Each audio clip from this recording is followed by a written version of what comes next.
All right. Hey, everyone. It is 12 p.m. Eastern time. That's the start time. I'm going to give just a minute or so more for people to kind of filter in just to make sure that they have their connections right. I will go ahead and introduce myself. I am Dr. Doug Lorenz. I'm faculty in the Department of Bioinformatics and Biostatistics, and I direct the online programs in our department. That's the online master's degree in biostatistics and the online certificate in biostatistics. And that's what this information session is going to cover today, with a large focus on the master's degree with a little bit of the certificate sprinkled in. We're glad to have you here. We try to do these information sessions pretty regularly throughout the year so we can sort of give our recruiting pitch to the right audiences. So we're really glad you're here. It's now a little bit afternoon, so I'm going to go ahead and get started. I'm going to turn my camera off just so I'm out of the way while we do these slides, and then go ahead and I will get started. Just a little bit of information about how we're going to proceed in this session, and I hope, again, I hope my voice is clear. If you want to drop a note in the chat if you can't hear me, or if anything's going haywire, just put a note in the Teams chat. But what I'm going to do is I'm going to go through this whole slide deck in one shot without interruption. If you have a question that pops up in your head while we go through the session, feel free to submit it to the chat or write it down on the side, and we can answer those questions at the end. Anything that's submitted to the chat, I will address, and we'll stick around afterwards to answer any further questions. So let's go ahead and get started. Here's our outline. I'm just going to jump right in. Why biostatistics? Why study? Why major in biostatistics? So what we like to say is that the career opportunities in the field of biostatistics are varied, available, and often very lucrative. So I want to take those adjectives one at a time. Varied means that when you have a credential, like a master's degree in biostatistics, you are not simply restricted to that job title of a biostatistician. People who have been trained in biostatistics can fill roles as statisticians, data scientists, data analysts, anything that involves dealing with data. There's a lot of fields that biostatisticians can jump into. Most commonly in the industrial setting, there's drug and device development, better known as the pharmaceutical industry, insurance agencies, contract research organizations, in technology and marketing fields. In the financial sector, statisticians and data analysts are becoming very popular. There's a ton of different places in industry where biostatisticians can be placed. In the government, biostatisticians are commonly found at some of the alphabet agencies, the Food and Drug Administration, National Institutes of Health, Center for Disease Control and Prevention, and so on and so forth. And there's also state and local departments of public health that often employ individuals that need to be facile with data. And then in academia, statisticians find work in statistical consulting groups and research support teams, again, typically at large research universities.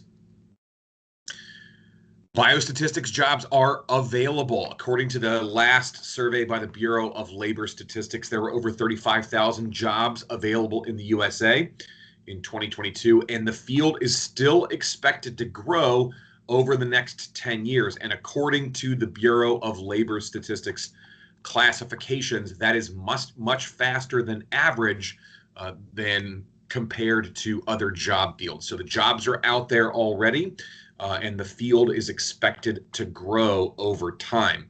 And these jobs can also be lucrative. The median salary in 2023, according to the Bureau of Labor Statistics, is in six figures, over $100,000. Now, that does include individuals with varying levels of experience in the field and varying credentials like certificates, bachelor's degrees, master's degrees, and PhDs, and so forth. But that is certainly a very attractive feature of employment in biostatistics. Also, careers in statistics, biostatistics, and data science are very often seen as what are called top jobs. And what that means is that they are often well regarded for the total package: salary, the benefits that are offered, opportunities for growth, satisfaction of the employees, the quality of the work environment.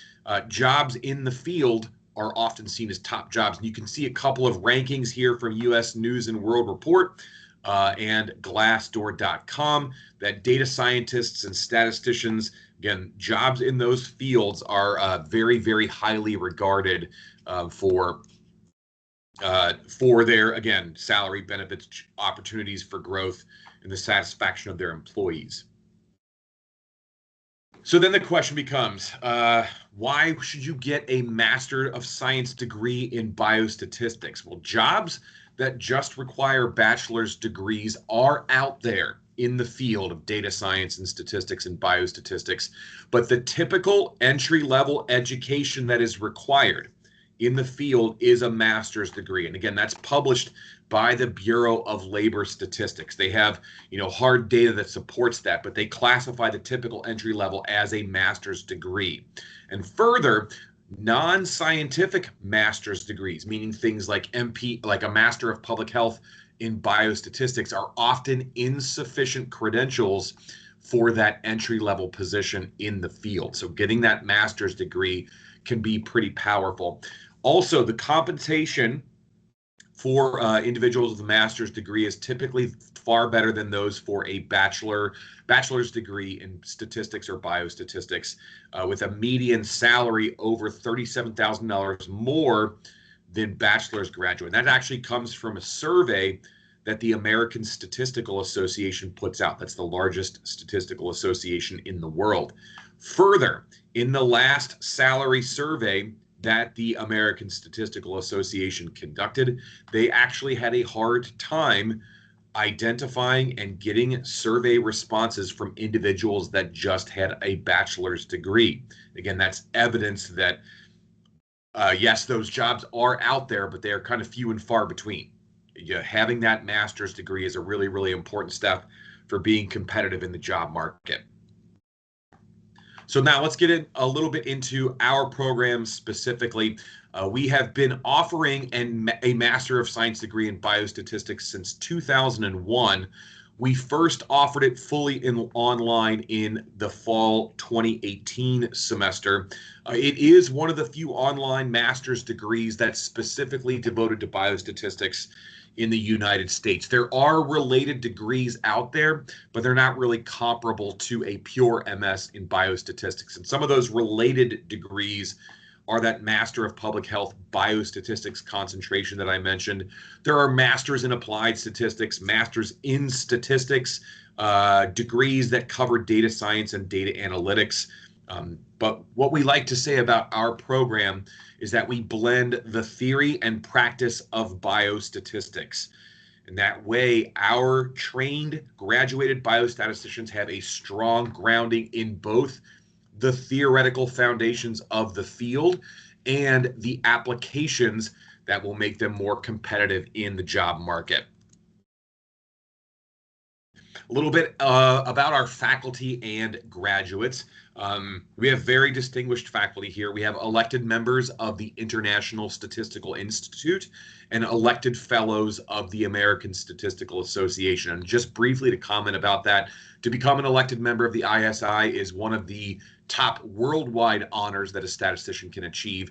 And the American Statistical Association, although just devoted to the United States, being an elected fellow of the ASA means you are an elected fellow of the largest professional organization for statisticians in the world.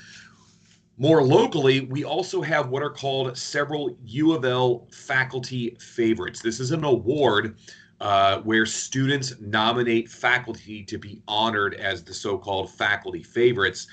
And we've actually had several of what are called the top 4 faculty favorites. So out of all of the nominated faculty at the University of Louisville, every year 4 faculty are recognized as the top 4, meaning there were so many nominations from students that they get the extra recognition. We have several of those in the department.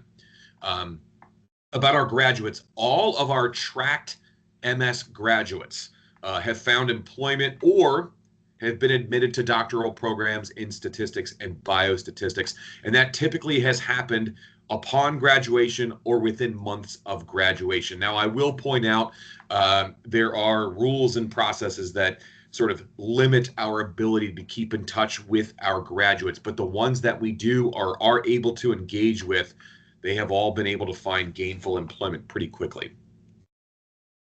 Here are some of the faculty and staff. Again, I'm Doug Lorenz, your professor and the director of the online programs.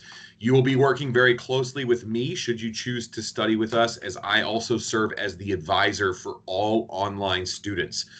So basically what that means is I sort of help guide you through the curriculum, and you'll be required to talk to me pretty regularly so you can get approvals for course registrations. Dr. Kulasekara is the department chair. You may encounter him teaching probability, mathematical statistics, or multivariate statistics. And I should have mentioned, I am also the instructor for one of the required courses for the MS degree, that's survival analysis. Dr. Musselwhite is no longer with the university, but contributed a lot of the recorded sessions, if not all of them, for biostatistical methods 1 and 2, which are both required courses for the degree. Dr. Gaskins is with us still at the university and is primarily involved in probability and mathematical statistics. Again, both required courses for the degree. Dr. Mitra is no longer with us and but has been an instructor for biostatistical methods 1 and 2. Dr. Zhang, still here at the university. You'll encounter Dr. Zhang in 3 courses, biostat methods 1 and 2, and categorical data analysis. Dr. Gunaratnam is responsible for several of our courses, a couple of the required courses, Intro to Stat Computing and Clinical Trials 1 and 2, and 1 elective, Statistical Methods for Healthcare Research. You will have ample opportunity to interact with Dr. Gunaratnam. And Lisa Bell is our program coordinator, kind of holds things together for the department, and specifically for this program, you'll be in pretty regular communication with her should you choose to study with us. So let me give you a snapshot of this master's degree. It is offered through the School of Public Health and Information Science. That's important to know because you students in the program get regular communications from some of the offices in the School of Public Health and Information Sciences. Like we have a student services office, and you'll regularly hear from them, and that's always a good thing to know. We have application deadlines. If you are looking for full admission to the program, that happens in the fall, and the application deadline is June 30th. If you are seeking provisional admission, you need to be admitted for a summer semester, and then you need to get your application in by April 1st. And I'm going to distinguish provisional and full admission a couple of slides down. There are 33 core credit hours to complete the degree. 30 of those are training specifically in biostatistics, and 3 of those credit hours are a sort of public health requirement since our department is located in a school of public health. The program can be finished in a minimum of 3 semesters. We call that full-time study. Anything that's not full-time study is classified as part-time study, and it can take a maximum of 6 years. So there's a lot of flexibility in how you negotiate the program. Tuition at the University of Louisville for online classes is $830 a credit hour, $250 a credit hour for active duty military. A little bit about our admission and prerequisites. There is the website for applications to graduate school at the University of Louisville. You can also very, very easily find it by doing a web search of U of L graduate application. What you'll need to assemble to apply to the program is English language transcripts from all the post-secondary institutions that you've attended. Foreign credential evaluations are required for foreign transcripts. That is not something that can be worked around. If you attended a university outside the United States, you will need to get that foreign credential evaluation. If you are an international student, there must be demonstration of English language proficiency because all courses are taught in English. This can be through exam scores, either through the TOEFL or the IELTS. The university now accepts Duolingo test scores, or if you happen to have a degree from an institution where the instruction is primarily in English, that also counts as a demonstration of English proficiency. You'll need at least 2 letters of recommendation, and those will need to have been written within the last 12 months of before your application. You'll need to write up a statement of purpose and attach a curriculum vitae or resume to your application materials. The prerequisites for admission: you must possess a bachelor's degree with a minimum equivalent 3.0 grade point average. And most importantly, because it's here in bold, you need to have coursework in calculus on a prior transcript. And that coursework in calculus has to cover differentiation, integration, sequences and series, and multivariable calculus, including coverage of partial differentiation and multiple integration. That's sort of a list of skills that are going to be important as you progress through some of the more theoretical aspects of our program.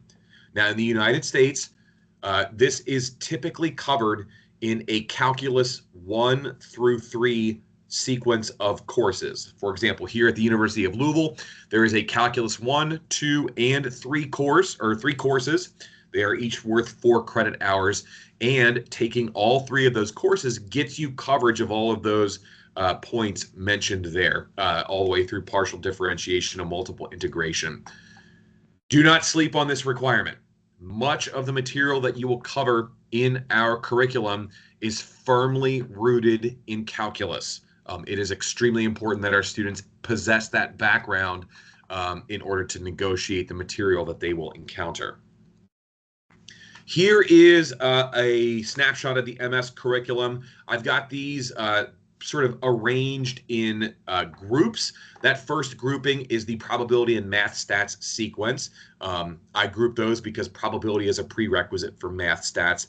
The same thing is true with biostat methods 1 and 2 and clinical trials 1 and 2. Class 1 is a prerequisite for class 2. The other 3 remaining required courses are intro to stat computing, categorical data analysis, and survival data analysis. As I was mentioning before, there is a public health curriculum requirement. It's a 3 credit hour course called Public Health in the U.S.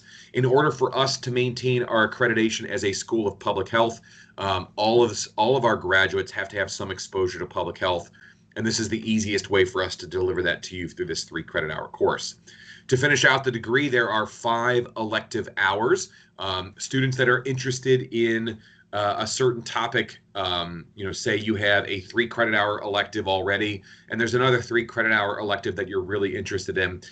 All students are welcome to go beyond that 33 credit hour level, but that is the minimum that is required for graduation. And those electives are selected in conjunction with me as your advisor for the program. This is the full-time course map, the one that gets you out in 3 semesters. You have 4 courses in the fall, in your first fall, 4 courses in your first spring, and 4 courses in your second fall semester. That can be alleviated a little bit with summer study. We can never guarantee that there will be electives in the summer semester, but sometimes they are available out there, and that kind of gets negotiated as you start working your way through the program in advising appointments with me. If you are engaging in part-time study, you get a little bit more flexibility, obviously, since you're not completing the program in those 3 semesters. Managing the prerequisites becomes a little bit more involved, and I've talked about some of those prerequisite sequences before. You have to take probability before you take math stats. You have to take Biostats 1 before you take Biostats 2, Clinical Trials 1 before Clinical Trials 2, and probably the big hang-up, one of our so-called terminal required courses is that course in survival analysis. You actually have to complete 4 courses before you're eligible for survival analysis. That's that probability and math stats sequence, and then biostat methods 1 and 2. All of those have to be completed before you're able to take 683. Most of the electives that are offered by our department, those PHST electives, are going to require either PHST 680, Biostat 1, or PHST 681, Biostat 2. And a handful of them may require mathematical statistics, but most of them do not. One university policy for part-time students to keep in mind is that students must maintain continuous enrollment. And what that means is that every fall and every spring, you must register for at least one class. The summer term is excluded. There are ways around that which are not really worth discussing, but if something happens to where you have to step away from the program for a little bit, there are mechanisms around that. But in general, you're required to maintain continuous enrollment. Here is an example of part-time study in our program. You can see in that first academic year, this particular schedule just has a student taking Biostat 1 and 2. The second academic year has the student taking probability and math stats. And then in the third year, we kind of escalate 2 courses per semester. That knocks out some more of the requirements. And then in the fourth academic year, we finish those required courses with public health and survival analysis, and then take the electives in that spring term. Now, I want to emphasize this is just one and only one example of how part-time study can go with the MS degree. There are many, many different ways to structure your curriculum, provided that you're mindful of those prerequisite structures. And there's also, again, occasional availability of summer classes that can make things progress even more quickly, again, pending the availability of summer electives. All right, so the next several slides are in here because the question I get most about admission is, oh, I don't have the background in calculus, but I'm really interested in the field. This is where we're going to talk about pathways to get into the MS where you don't have that background in calculus. There's 2 options that we're going to talk about here. The first one is called provisional admission. So the steps for this first option is to apply for provisional admission to the MS in Biostatistics in a summer semester of the University of Louisville. What provisional admission is that you're not a part of the program until certain contingencies are met. And that contingency for our program is what we call our summer math tools courses. Math tools are kind of our crash courses in calculus, or at least the parts of calculus that are important for you to be successful in our program. Those are offered by us every summer. So if you don't have that background in calculus, you can apply for so-called provisional admission, take those math tools courses in the summer, and if you get the grades that our admissions committee requires you to get, then you gain that full admission to the master's program for the following fall semester. Right, so the good thing about this is this offers sort of a 1-semester criterion for full admission to the MS when you lack that background in calculus. You get the summer admission, you take the math tools classes, you get the grade that you need to get, and then you're fully admitted for that fall. The downside is that those summer math tools become make or break classes. If you do not get the grades that you were supposed to get, then there is no fall admission and you are effectively out of the program. A little bit about those math tools courses. They are not a full treatment of calculus. They are just elements of calculus that we have sort of curated because they are important components of our program. You can see how math tools 1, 2, and 3 are structured. Again, this is not a full treatment of material that you would encounter in a full calculus 1 through 3 sequence. It's just elements that we think are important. You can see all the topics listed here. We offer math tools 1 through 3 every summer semester.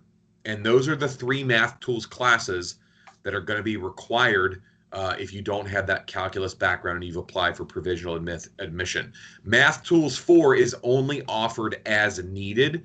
It is sort of an extra course that teaches what's called linear algebra, and linear algebra is often required for one of our elective courses. So it's not required for admission, but we do have it there once in a while. Math Tools 1 through 3, though, those are going to be required for admission if you don't have a background in calculus. And it's important to note, these courses are extremely intense in their workload. We are cramming in tons and tons of calculus into a single summer semester.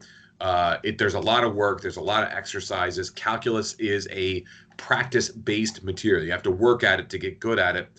And we certainly take that philosophy to heart in these Math Tools classes. Option number 2, if you do not have the background in calculus, is what we call the Certificate Math Tools MS Pathway. All right, so I have not mentioned the certificate in biostatistics yet, but what you can do without the calculus background is apply to and complete the certificate in biostatistics program, which has a 2-semester minimum. Admission to the certificate in biostatistics does not require a background in calculus. And while you are studying in the certificate program, you can apply to the master's degree for summer or fall term admission while you are in a spring or summer term in the certificate. So you're studying for the certificate and you're thinking about that application to the MS. While you're in the certificate, you can successfully complete that Math Tools course. You are allowed to take those Math Tools classes as a certificate student. And if you get good enough grades, usually a B or better, you're going to have those Math Tools courses in your pocket to supplement your master's degree admission. Once you've done all that, you can gain that full admission to the master's program for the fall semester, for whatever fall semester after which you've completed those Math Tools courses. So the really good thing about this pathway is it gives you a path to the MS without the calculus background, but you still have an exit credential, that certificate in biostatistics, if you're unable to meet that calculus requirement through Math Tools. And there's also an added plus. Part-time students in the certificate may be able to get multiple attempts at Math Tools in case a first attempt does not go so well. The con, or the downside, of this particular option is it slows down your completion possibilities for the master's degree. If you do the certificate Math Tools MS pathway, you have a 5-semester minimum towards getting that MS degree. Okay, so the prerequisites for getting into the certificate are much lower than they are for the MS. You have to have a bachelor's degree in the basic sciences, economics, psychology, or some related discipline, and your minimum undergraduate GPA is 2.75. And importantly, there's no calculus requirement. We also need to see a sophomore level course in statistics and courses in the basic sciences, although we tend to be a little bit flexible about what we mean by the basic sciences. Typically that means chemistry, biology, physics, but we also go beyond that. We're just looking for some exposure to scientific disciplines. This is what the certificate looks like. It is a 15 to 16 credit hour program, depending upon the pathway you take. There are 12 required credit hours. And you'll notice that all of these courses are courses that are offered in the MS degree. So the certificate courses are a subset of the courses that are in the master's degree. Here is an example of that certificate to MS course map. All right, so you apply to and you're accepted to the certificate. And in the fall, you take 8 credit hours, 3 classes of certificate classes: Biostat 1, Clinical Trials 1, and Intro to Stat Computing. Then in the spring semester, you take Biostat 2, Clinical Trials 2, and Categorical Data Analysis. While you're in that spring semester, you can apply to the MS and then gain provisional admission to summer, or in the summer term, for the MS degree. At the end of that spring semester, the certificate is complete. You're welcome to apply to graduate. And then in that summer term, you have those math tools courses, which will be your provision for admission. Alternatively, if you're not wanting to yet apply to graduate with that certificate and want to hold off on applying to the MS degree, you can jump into those summer math tools courses without applying to the MS. And while you're working through those math tools courses in the summer term, you can fill that application out for the MS degree for fall admission. Now, if everything goes well and those certificate courses go well and the math tools courses go well, you will be ready for admission to the MS program in that second fall semester. And a major positive about all of this, those 16 credit hours that you've earned getting that certificate in biostatistics will all count towards the MS degree, which is a huge, huge positive. And if, unfortunately, say the math tools summer sequence does not go well for you, you will still have that exit credential. You'll still have that certificate in biostatistics in your pocket because you'll have completed it. All right, a couple more general things. Again, reviewing the tuition, it's $830 per credit hour, $250 for active duty military. The School of Public Health and Information Science does not currently have financial aid for MS students, but we do have a wonderful financial aid office in our graduate school. Has opportunities for funding. We warmly encourage students to explore those opportunities. And if you have questions about financial aid, our student financial aid office, you can see here, is available by phone, email, on the web. They do great work there, and they'll be more than willing to engage with you and talk about financial aid opportunities for the degree. A review of some starts and deadlines. These are specific to the 2025. The summer term starts on May 5th. The fall term starts on August 18th. So that's when classes start for those two specific terms. The application deadlines, I want to point out that we accept applications all year round, but we only take admissions for the summer and fall term.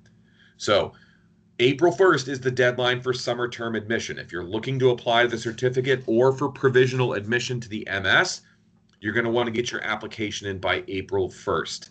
If you are applying for full admission to the certificate or full admission to the MS, you're looking at a deadline of June 30th.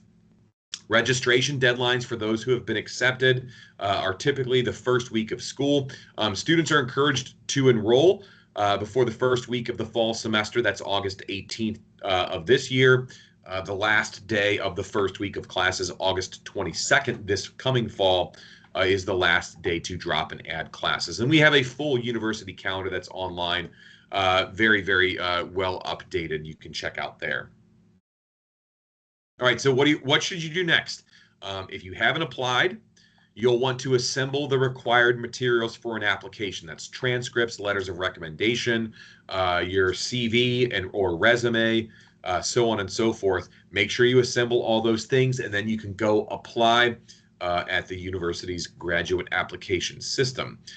If you happen to be a part of this talk and you've been admitted already, you're going to want to head over to what's called a ULink. That is the university's online portal, to set up an account and then log into Blackboard. We have what's called an organization in Blackboard that all of our admitted students get access to. It has a lot of details about things that you will need to do to get up to speed for online learning with us. And on that topic, our online learning team, if you happen to be new to online learning, they have a demo course out there that you can engage with to sort of get a feel for what online learning may be like here at the university. Feel free to take a look at that. All All right, and then if you need to talk to somebody about online learning at the university, again, the online learning team there, you can reach them by phone or by email, both of them listed right here. Program-specific questions, meaning programs about the MS or certificate in biostatistics, are better directed to me. That is my phone number for my office, but probably a better way to get in touch is my email address. It's right there. I try to be very, very responsive to prospective applicants. So if you have questions, shoot me an email. I'm more than willing to talk, discuss things about the program with you. All right, that is the end of the slide presentation. If you have questions, I'm going to ask you to submit them using that chat feature in Teams. And I see that there are several questions in the chat already. So I'm going to scroll up and start working through them. Could you please elaborate on the math tools 1 through 3?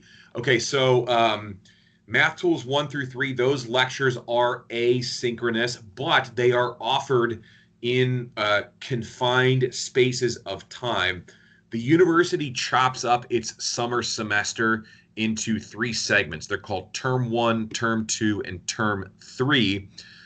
Term 1 is a very brief 3-week term, and then 2 and 3 are 5-week terms.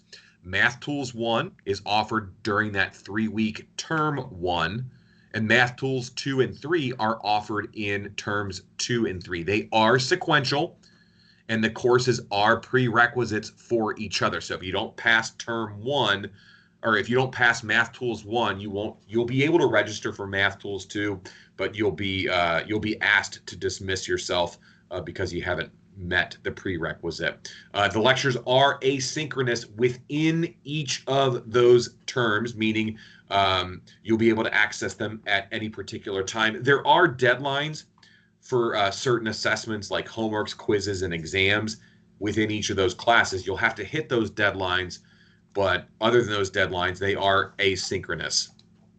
It is most certainly doable to complete the math tools being a part-time student. They are offered every summer term, and anybody that needs them can jump into them. Have students taken the math tools series as a Calc 1 through 3 refresher course prior to entering the program? Yes, they absolutely have. We've had applicants in the past that were 15 to 20 years removed from their Calculus 1 through 3 sequence that have requested to jump into those classes to get a refresher. That's most certainly an option. And for students that do have a background in Calc but would like more practice, that's just finishing the question. And I do want to point something out about those provisional admission sort of guidelines. When you apply to the university, our departmental admissions committee reviews your application. And part of the review, especially for a student that is going to be provisionally admitted, is a review of your background in calculus. The decision about provisional admission, at least from the admissions committee perspective, is which math tools courses are you going to be required to take? And that's not something that the student chooses. That's something that the admissions committee dictates. So in your admissions letter, you'll get a letter saying that you are fully admitted. You can start taking classes in the fall. Or you are provisionally admitted. You will be required to take Math Tools 1, 2, and 3, or maybe 2 and 3, or maybe just Math Tools 3. And then it will also stipulate that you need to earn a B or whatever in each of the classes that you're required to take. So it's not for the applicant to pick and choose. The admissions committee will dictate what you're going to have to do to gain full admission. Linear algebra, is it a requirement for after admission? It is only a requirement for one of our elective courses, multivariate statistical analysis. The credit is required. We can't go based upon like those massively open online courses in linear algebra. We need the credential. We need transcript evidence of linear algebra. Okay, if you're admitted to and complete the certificate program based on those prereqs, can you still then get into the MS program that has different GPA prerequisites? Okay. Okay, so I think I understand this question, but if I don't answer it correctly, then please feel free to ask again. Um, so the GPA prerequisite for the certificate program is a 2.75 in your bachelor's degree. The GPA prerequisite for the master's degree is a 3.0. So let's just say you had a 2.9 in your undergrad and you've applied to the certificate and you've worked your way through the certificate and now you're applying for the MS. That is totally fine.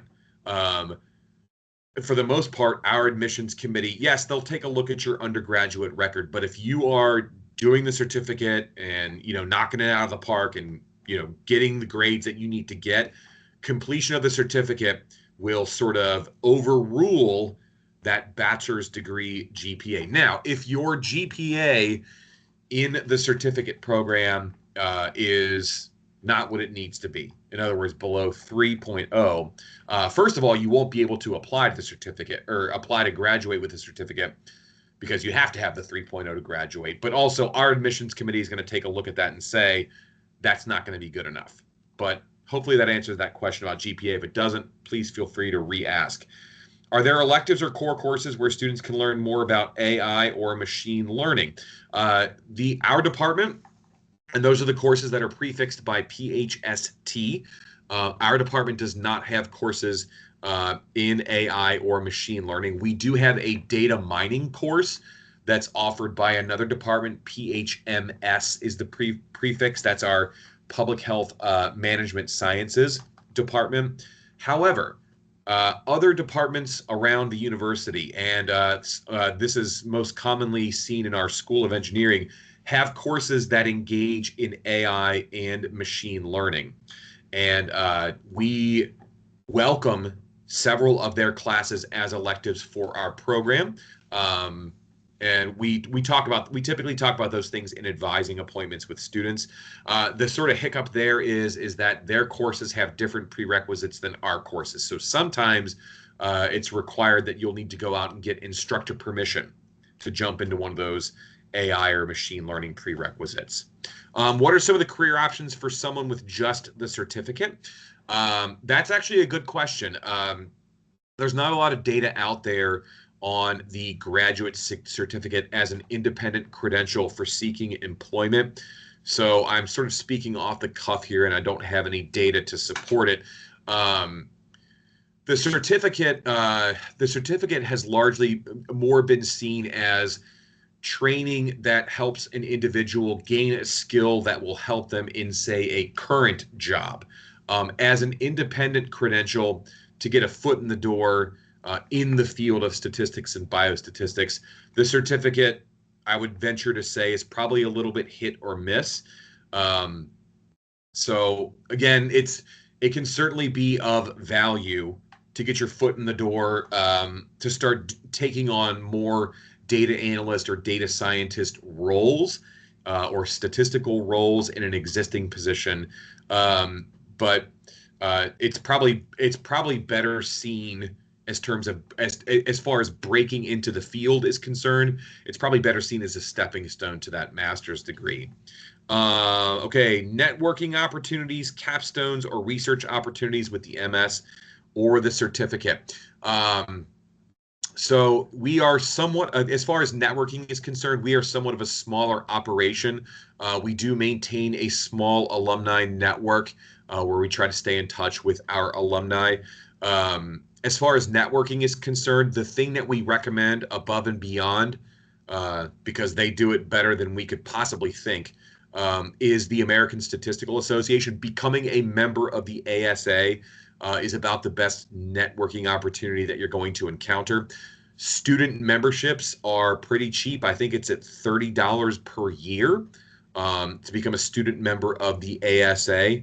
And you can get that membership if you are a certificate or an MS student. And once you are a member, you have full access to their job opportunity network, their professional network, and it's pretty amazing. A lot of our graduates have leveraged membership in the ASA into internships and positions that they've sort of graduated into. after they've completed our program. As far as capstone or research opportunities, those are at least ones that are offered by faculty in our department. Those are kind of hit or miss. We can never promise them because there's no guarantee that one of our faculty will have a research opportunity for a student in the confines of a specific academic semester. We do bake in some capstone work into some of our courses. For example, the course that I teach, survival analysis, has a very major project sort of at the end of the course, over the last 5 or 6 weeks of the course, where students are basically doing a capstone project where they simulate a consulting experience where they're working with a data set independent of any kind of coaching from a faculty instructor. So some of that is baked into the curriculum. There are occasionally opportunities out there where students can, if they've engaged and found an internship somewhere, that can actually be worked into the curriculum. But that's typically something that we don't discuss until we start getting into advising appointments with students. The cost of math tools is the same. It is a graduate level class, so it's that $830 per credit hour. Each of the math tools classes is 1 credit hour. So if you are required to complete the full math tools sequence, that is the 3 credit hours. Okay, question: started a 3+2 program at my university. Took a few grad level courses before dropping the program to pursue a biostats graduate degree instead. Can these grad credits transfer towards U of L's graduate program, considering they were in math stats 1 and 2 and abstract algebra? It's a possibility. It is an extremely slim possibility. Generally speaking, we do not allow transfer credits for our core requirements. That's the probability and math stats courses and the biostat methods 1 and 2. We prefer those to be taken in-house. However, if there is a very, very close alignment between the math stats 1 and 2 classes that you took and the material that we cover in our probability and math stats sequence, and if the math stats 1 and 2 that you took is at a level that we perceive to be sufficient for our program, our curriculum committee will consider it. But again, I do want to point out that the chances are pretty slim. We get these requests pretty commonly, and I would say maybe 1 out of 20 or 1 out of 25 are actually approved. But it's never not worth a shot. Okay, since there is admission only in the fall, that leaves the spring semester with open time. Is there a way to take grad courses for the program without being admitted? No, that is prohibited. That's prohibited by the university. If you want to get the credits, you have to be admitted to the program. Is it a problem that an incoming student has no experience in programming? No. Any programming that you encounter, if it is in the SAS software system, if it is in R, whatever platform it is, our instructors presume no prior knowledge. You will get the instruction that you need within the class. Are there options to finish the master's and continue on an online PhD in biostats? We do not have a PhD. Our PhD is not online. It is strictly face-to-face, and we don't really have any plans to start offering it online either. That said, if you complete our master's degree, you are more than welcome to apply. If you're willing to relocate, we would certainly accept an application to our PhD program. We tend to recommend that anybody that applies to our PhD program has a master's thesis in pocket, and that can be made to be a component of our online master's degree. But that's certainly something that is probably better discussed in sort of advising sessions with current students. Is there an approximate graduation percentage rate? That is the amount of students that complete the full MS program. That is a loaded question, and I want to sort of go through the different ways that such a rate could be calculated. The rate that we're required to advertise as a university is the number of people that get the MS degree, that finish the curriculum, apply to graduate, and are recognized as graduates. divided by the number of students that we admit, provisional or full, meaning provisional admission or full admission. That rate hovers at around 40 or 50%, probably closer to 40%. But what that includes is students that have been provisionally admitted and are required to take that math tools sequence and don't finish the math tools sequence. In other words, they never actually take any of our MS classes because they never get full admission because they fail that provision. If you remove those students, the ones that were provisionally admitted and did not meet their provision, and you just calculate the graduates out of the number of students that got full admission, we are above 50%. I don't know the exact number, but it's slightly above 50%. The other thing that we also kind of have noticed in sort of tracking our students, online students can be a little bit tougher to pin down. So we have a reasonable number of students that apply to our program, are admitted, and we just happen to lose touch with before they actually ever take a class. And if you wanted to calculate a graduation rate excluding students that never took a class with us, that actually pushes our graduation rate above 60%. So again, I said that was a loaded question because we say that our formal graduation rate is 40%. That doesn't look so great, but there's some nuance to that. Hopefully that answers the question. There's a lot of biostats program. In what way does U of L's program stand out from others? I am very proud to say that our curriculum is very, very strong. We have that blend of applications, which is we like to say that's on the data analysis side, where you're actually getting, down and dirty with data sets, doing consulting, doing collaboration with investigators, doing the statistical coding in whatever platform you choose, actually doing the work of applied statistics. We blend that with the theoretical aspects of it, the probability and math stats sequence, the theoretical aspects of survival analysis and categorical data analysis. And the reason that we like to stay grounded in that area is we like our graduates to be trained in those foundations. So when they encounter problems that don't have nice, neat, canned solutions that can be solved by functions in a software package, they can think outside the box about different ways to attack a problem. The other thing that I like to say separates us is the dedication and responsiveness of our faculty.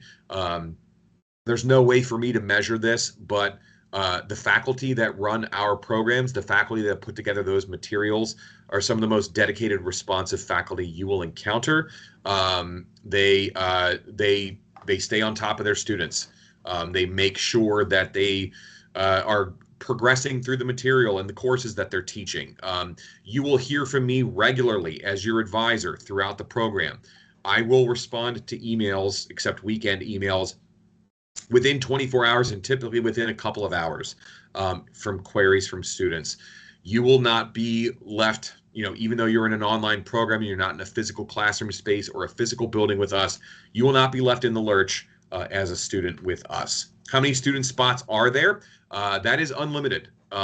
We do not cap our enrollment numbers. We don't cap our class numbers. If we have large classes, we assign assistants to work with our faculty that are teaching those larger classes.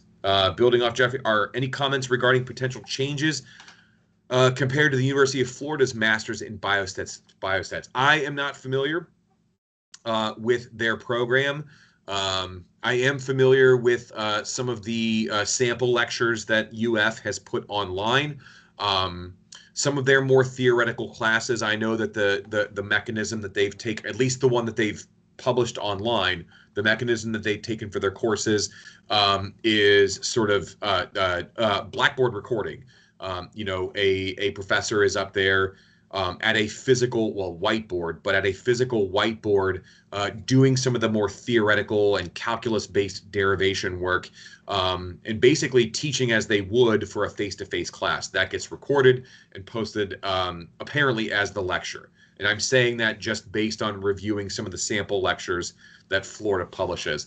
On our side, we tend to have not done that. We have pre-recorded videos that we've done some post-production on, where those things are not given to you by an instructor in front of a whiteboard, but rather given to you by an instructor that's working with an iPad or a screen or some kind of touch screen monitor, and that's how those derivations take place. That's really the only way I can distinguish them. I'm not otherwise familiar with UF's program. If my plan is to start with a certificate and transition to the MS, would you recommend completing math tools before starting the certificate? That is certainly an option. And what that does for you, if you take math tools before starting the certificate, if you do awesome in math tools and you get A's and B's, then you're all set for the MS. Now you have to sort of go through the certificate for that next year, but you don't have to worry about math tools the next fall. You can apply to the MS at any time, and more than likely with math tools and some of the certificate in your pocket, you're going to be admitted. Now, if math tools in that semester before the certificate goes poorly, if you happen to do not great in the math tools classes, that leaves open the option of taking math tools the following summer, where you will get another opportunity to demonstrate your calculus proficiency. So that is something for those with the time and the resources that is something that I warmly recommend. If you can jump into those math tools classes in the semester before you start that certificate, that can be a really useful thing. Have you had practicing physicians in your program? Have they managed working in practice and finishing up the master's? To my knowledge, we have had one practicing physician complete the program. There may have been others. Not everybody shares their outside situation with me, but I do know that we have had one practicing physician go through the program. That physician went very, very slowly through the program, but seemed to negotiate it fairly well. How do you apply for the certificate first? If my plan is to start with that and then transition to the MS program. So the nuts and bolts of that is it's the same graduate application website at the university. You just have to select the appropriate program, and you would just select that graduate certificate in biostatistics.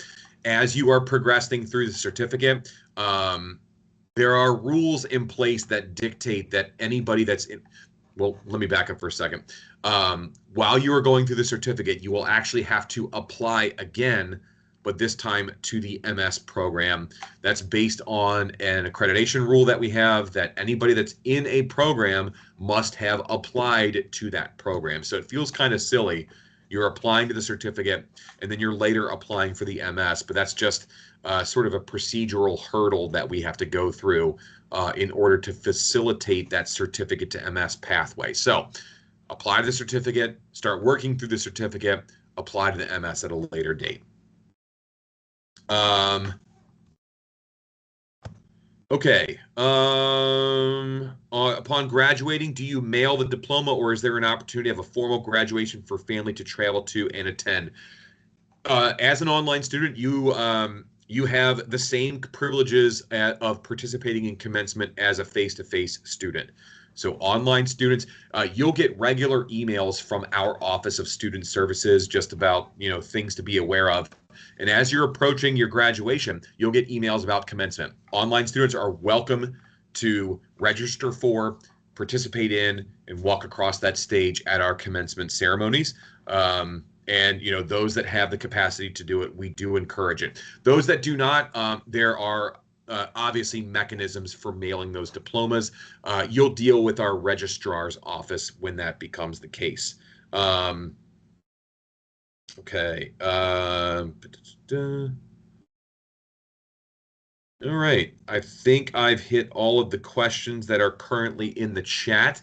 I'm going to hang out for a couple of more minutes.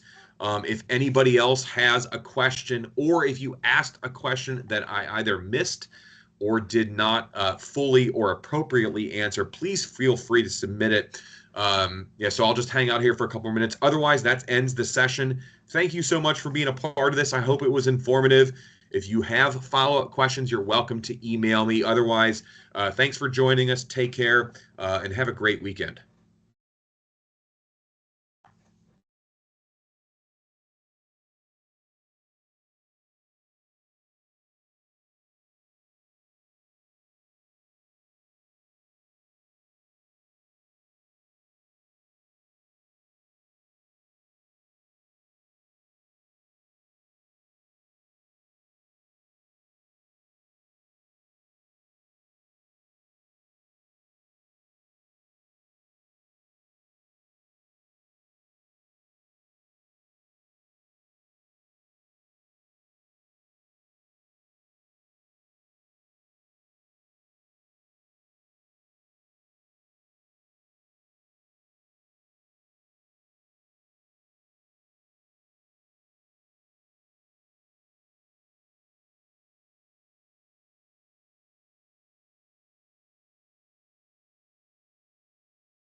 Professor Doug, Yes. is it okay if I speak instead of using the chat? Yes, absolutely. Happy to chat. It's just a little more convenient. I was the participant who put the question about the grad credits and the transferring. Yes. I'm working closely with my advisor, just so I don't continue taking those grad courses for no reason and not having them transfer. I know you said it's slim pickings, but is there, I guess, I didn't want to waste time and not take any courses in the spring and have it just kind of be floating time when I could prioritize it. Um, since you're the advisor, would you work closely with, say, I'm based out of here in Lexington, working with UK, or if I went to U of L, and I know you said it's prohibited to take grad courses without being admitted into the program. Mhm. I just didn't know if you had any more elaboration on that. Okay, so the university has rules about transfer credits. There's a maximum of 6 that can be applied to a graduate program.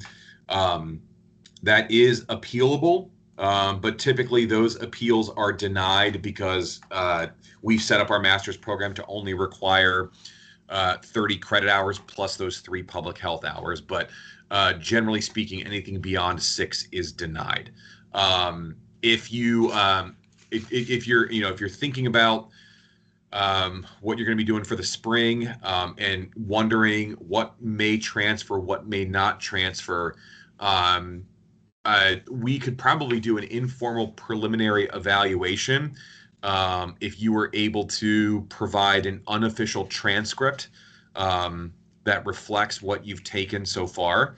And if you're able to access syllabi for the courses that you think you would want to transfer in, if you were to send those directly to me, um, then I would be able to sort of recruit members of our curriculum committee to give it a review and see what they think as far as having those credits transfer in and count towards our program. I see. Okay. Does that answer the question? Yes, but regardless, the maximum amount is pretty set in stone on only 6. Yes. I have heard about appeals up to 12, but those require, any appeal beyond 6 requires, how do I phrase this? It requires layers of approval that are above my head. So there's no way for me to know the likelihood of those approvals being granted, or how long it would take to get any kind of definitive word about those things being granted. Which is why I generally advertise to prospective students that it is no more than 6, because even getting those 6 can be really, really tricky. Mm-hmm. All right. Well, that covers it. Last question is this recording gonna be emailed to us? I missed like the first couple minutes. Yes, I believe so. That's the it has been recorded, and typically our online learning team is the one that kind of maintains these information sessions for us, and they typically do send a recording. If you don't get one, let me know, or let you can respond to the email account that's been that sent out the invitation for this meeting, and they should be able to provide it for you. Okay, thank you. You're welcome.